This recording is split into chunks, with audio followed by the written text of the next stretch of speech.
Doctor Deepak Dhote sir, Nandurkar sir या सर्वांनी अत्यंत सुंदर अशा प्रकारची भूमिका आपल्यासमोर निश्चित केलेली आहे. स्वर्गीय वासुदेवराव देशमुख बापूसाहेब, आम्ही त्यांना काका म्हणतो, त्यांनी आपली स्वतःची शेती विकून त्या सगळी जी संपत्ती आहे ती आपल्या कुटुंबाकरता लावतो. काकांची ज्ञान पिपासा एवढी होती, मी आदरणीय कुलगुरू सरांना सांगेन, सर इथे मालटेकडीवर सकाळी ते जेव्हा मॉर्निंग वॉकला जात असत किंवा गुलाबराव महाराजांचा एखादा अभंग किंवा एखादं पद, आणि स्वामी गोविंददेवगिरी महाराज या व्याख्यानमालेमध्ये गेले, ते गुलाब गौरव वेदांचे वैभव जगा दाविण्यासाठी माधुर्य भक्तीचे गीत घेऊन येऊठी ज्ञानेश्वर कन्या भूमीमध्ये अवतरली, हे आपल्या खिशात ठेवत असत आणि त्याची चरण रोज पाठ करत असत. अशा प्रकारची निष्ठा असणाऱ्या वासुदेवराव काकांनी ही संपूर्ण संपत्ती आपल्या संपूर्ण कुटुंबाची अनुमती मिळून संत गाडगेबाबा अमरावती विद्यापीठाला मोठ्या विश्वासाने आणि श्रद्धेने समर्पित केली. केवळ एकच की महाराज हे समाजापर्यंत पोहोचले पाहिजे. आणि म्हणून त्यांना आजच्या या प्रसंगी आपल्या अमरावतीतले एक अत्यंत सुंदर कवी आहेत बबनराव सराडकर, त्यांच्या ओळी आहेत, फार भावणाऱ्या ओळी आहेत. ते असं म्हणतात, शिडीवरून शिडी चढत जा, सुटलेल्या पायरीसाठी थकू नये, पण अंतराळ जेव्हा कवेत असतं तेव्हा पहिल्या पायरीला विसरू नये. म्हणून आजचा हा जो सोहळा जिल्हा बियाणी महाविद्यालयामध्ये अत्यंत नामवंत महाविद्यालय, त्याचा जो लेखाजोखा आता धोटे सरांनी आपल्यासमोर मांडला, अशा या पार्श्वभूमीवर वासुदेवराव काकांना पुन्हा पुन्हा वंदन करणं आपल्या सर्वांचं किंवा कर्तव्य नाही, तर आपल्या सर्वांची ती मनातली प्रांजळ भावना आहे. त्यांचं जीवन कार्य जसं आता या ठिकाणी सांगितलं गेलं की पाहिजे त्या प्रमाणात आपल्याला माहित नाही, ते माहीत व्हावं हाच या व्याख्यानमालेचा उद्देश आहे. डॉक्टर राजेंद्र प्रसाद आपल्या देशाचे भूतपूर्व राष्ट्रपती यांनी राष्ट्रपती म्हणून संपूर्ण जगाचा प्रवास केला आणि त्यावेळेला त्यांना जे जाणवलं ते त्यांनी अत्यंत मार्मिक पद्धतीने मांडलेलं आहे.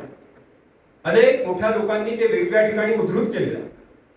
आपल्या देखील ऐकण्यात केलं असेल, डॉक्टर राजेंद्र प्रसाद असं म्हणाले, मित्रांनो, की मी राष्ट्रपती या नावाने संपूर्ण जगाचा प्रवास केला, त्यावेळेला मला असं लक्षात आलं की संपूर्ण जगामध्ये सर्वात मोठी संत परंपरा ही आपल्या परंपरे भारत देशामध्ये आहे. परंतु पलीकडचं फार अतिशय महत्वाचं आहे. पलीकडे ते असं म्हणतात, पण जेव्हा मी या भारत देशाचा प्रवास केला राष्ट्रपती या नावानं, नात्याने देशातल्या विविध प्रांतांमध्ये गेलो आणि अंतःकरणामध्ये जे काही घरातलं वातावरण आणि संस्कार होते त्यामुळे संत हृदयाविषयीची प्रचंड ओढ होती. तसं आपल्या देशाचे भूतपूर्व राष्ट्रपती डॉक्टर अब्दुल कलाम साहेब जेव्हा अमरावतीकडे आले, मला निरोप मिळाला, फार वेळेवर मिळाला, की त्यांच्याकडे फक्त 2 मिनिटात आणि 2 मिनिटात त्यांना गुलाबराव महाराज जाणून घ्यायचं आहे. मी त्यांना म्हटलं की 2 मिनिटात जण माझी भेट होईल, एखादा फोटो नाही घेईल, पण त्याच्यात फारसं काही साध्य होणार नाही, त्यापेक्षा एक इंग्रजी पुस्तक आपण त्यांच्यापर्यंत पोहोचू. ही जशी ओढ असते तशी डॉक्टर राजेंद्र प्रसादांच्या अंतःकरणात ती ओढ होती. आणि मग त्यावेळेला ते असं म्हणाले की मला पलीकडे आनंद याचा वाटतो की जगामधली सर्वात मोठी संत परंपरा भारताकडे आहे, पण भारताचा जेव्हा विचार करतो तेव्हा भारतातली अत्यंत मोठी संत परंपरा आपल्या सर्वांना अभिमान वाटावा असं डॉक्टर राजेंद्र प्रसादांचं पलीकडचं मत आहे की आपल्या महाराष्ट्राला लागलेली आहे. आणि म्हणून भारत एक राष्ट्र आहे, लेकिन महाराष्ट्र, या महाराष्ट्राच्या संत परंपरेमध्ये आपण पाहिलं असेल, आताच आषाढीला पंढरीची वारी झाली. ज्ञानबा तुकाराम म्हटलं की संपूर्ण महाराष्ट्रातली संत परंपरा त्याच्यामध्ये येते. आपल्याकडे जुन्या काळी, तुम्ही तरुण मित्रांना हा वाक्य प्रयोग माहित नसेल, पण ही जुनी पिढी या ठिकाणी आहे की गावामध्ये जर काही कार्यक्रम असेल, एक शब्द प्रयोग व्हायचा की चुलीला निमंत्रण, म्हणजे सगळ्यांना निमंत्रण. तसं ज्ञानबा तुकाराम म्हटलं की सेना महाराज, सावता महाराज, संताजी महाराज, जनाबाई, चोकोबा, गोरोबा सगळे आले त्याच्यात. ती संत पंचकाच्या रूपानं ज्ञानदेव, निवृत्ती ज्ञानदेव, सोपान मुक्ताबाई, एकनाथ नामदेव तुकाराम, हे जे संत पंचक आहे, हे संत पंचक संत वाङ्मयाचे अत्यंत मोठे अभ्यासक, विचारवंत आणि आचारवंत गुरुदेव रानडेंनी म्हटलं होतं की हे संत पंचक महाराष्ट्राचा प्राण, ही संत परंपरा महाराष्ट्राचा प्राण. आणि ही संत परंपरा कुठून सुरू झाली? 12व्या-13व्या शतकापासून.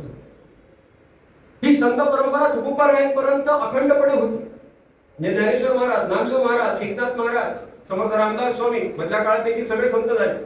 आणि त्यावेळेला कुठेतरी इतिहासाच्या या प्रवाहामध्ये क्षणभर असं वाटायला लागलं होतं ओम बाबू की कदाचित ही संत परंपरा थांबली का. आतापर्यंत संत झाले, संत इतिहासामध्ये असतात, आता काही संत होणे नाही. आणि त्यावेळेला माझ्या महाविद्यालयामध्ये शिक्षण घेणाऱ्या तरुण ही संपूर्ण संत परंपरा, ज्ञानदेव तुकाराम एकनाथ समर्थ रामदास स्वामींपर्यंतची संत परंपरा, या संत परंपरेचं एकत्रित रूप असं जर कोणी आपल्याला विचारलं तर मी आपल्याला अत्यंत विनयाने पण आत्मविश्वासाने सांगू इच्छितो की आपण न अडखळता उत्तर देऊ शकतो. आपल्या विदर्भामध्ये अमरावतीमध्ये जन्मलेले ज्ञानेश्वर कन्या संत श्री गुलाबराव महाराज हे त्याचं एकत्रित रूप आहे.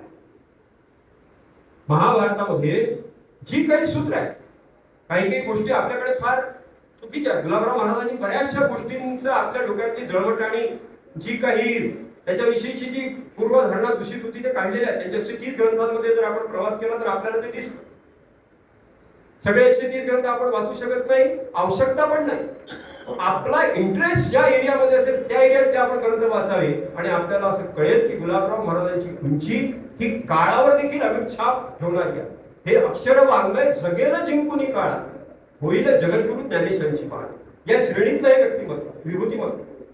आणि म्हणून अशा प्रकारच्या या संत मालिकेमध्ये जेव्हा आपण असं बघतो तेव्हा महाभारतामध्ये की महाभारत घरातल्या भांडण होतं, पण महाभारतातले यक्ष प्रश्न ही आज जगामध्ये मॅनेजमेंटच्या दृष्टीने अभ्यासल्या जात आहे. माझ्या प्रत्येक बोलण्याच्या संदर्भात आपण ते शोधू शकता. मी अत्यंत जबाबदारीने प्रत्येक वक्तव्य या ठिकाणी करतो. म्हणून महाभारत ग्रंथ हे केवळ लाल कपड्यात बांधून ठेवला आणि तो घरात ठेवला झाला असं नाही. महाभारत हा माझ्या व्याख्यानाचा विषय नाही, बोलण्याचा विषय. महाभारतामध्ये जे यक्ष प्रश्न आहेत त्याच्यामध्ये एक सूत्र आहे की सभा कोणती. महाभारतकार असं म्हणतात की ज्या सभेमध्ये एखादा वडील माणूस नाही, वृद्ध माणूस नाही, ती सभा नाही. त्याच्यामध्ये वडील माणसं असलीच पाहिजे. अशी जी सूत्र महाभारताने दिलेली आहेत त्याच्या पलीकडचं एक महत्वाचं सूत्र दिलं आहे महाभारतकारांनी की जीवनामध्ये दिशा कोणती. आपल्याला माहिती आहे भूगोलाच्या आपण विद्यार्थी होतो, आपण अभ्यास केलेला आहे. पूर्व, पश्चिम, उत्तर, दक्षिण, नैऋत्य, आग्नेय, ऊर्ध्व आणि अधो 10 दिशा आहेत. पण महाभारतकारांनी या सगळ्या दिशा बाजूला ठेवल्या आणि आपण लक्ष द्या पलीकडच्या जीवनामध्ये जेव्हा आपण अनुभव घ्याल तेव्हा कदाचित आपल्याला जास्त रिअलाइज होईल. महाभारतकार सांगतात की जीवनाची दिशा ही संत सांगतील ती दिशा असली पाहिजे. संतोदित संत सांगतील ती दिशा. त्याचं वर्णन बरंच मोठं केलेलं आहे. माझ्या या जीवनामध्ये life is short but art is long. जीवन कसं जगायची कला मोठी आहे. अन्यथा बऱ्याच वेळा आपण बघतो अलीकडे चंद्रशेखर गोखलेंनी ते फार सुंदर मांडले की जगताना असं वाटलं की माझं मरताना असं वाटलं की माझं जगायचंच राहून गेलं. ते आयुष्याचं निष्ठून जात. म्हणून त्या जीवनाचा एक नेमका कर्णधार असला पाहिजे आणि तो संत असला पाहिजे. स्वाभाविकपणे भगिनी प्रेमापोटी हृदयनाथ मंगेशकरांनी ते बाजूला ठेवलं. लता दिदींना ही गोष्ट नंतर कळली. त्यांनी हृदयनाथांना विचारलं असं काही गुलाबराव महाराजांचा चरित्रग्रंथ आपल्याकडे प्रसारण्याकरता आलेला आहे का. त्यांनी म्हटलं हो दिदी आलेला आहे, पण आता सध्या डॉक्टरांनी तुम्हाला विश्रांती सांगितल्या म्हणून मी तुमच्यापर्यंत ते काही. लता दिदींनी तो ग्रंथ वाचून घेतला आणि प्रस्तावनेमध्ये लता दिदींचं फक्त एक वाक्य आपण लक्षात घ्या, म्हणजे मी अगोदर जे बोललो ते किती महत्वाचं ते आपलं लक्षात येईल. लता दिदी म्हणाले की विदर्भातल्या गुलाबराव महाराजांच्या चरित्राचं आणि संगीत विषयक विचारांचं जेव्हा मी वाचन केलं, श्रवण केलं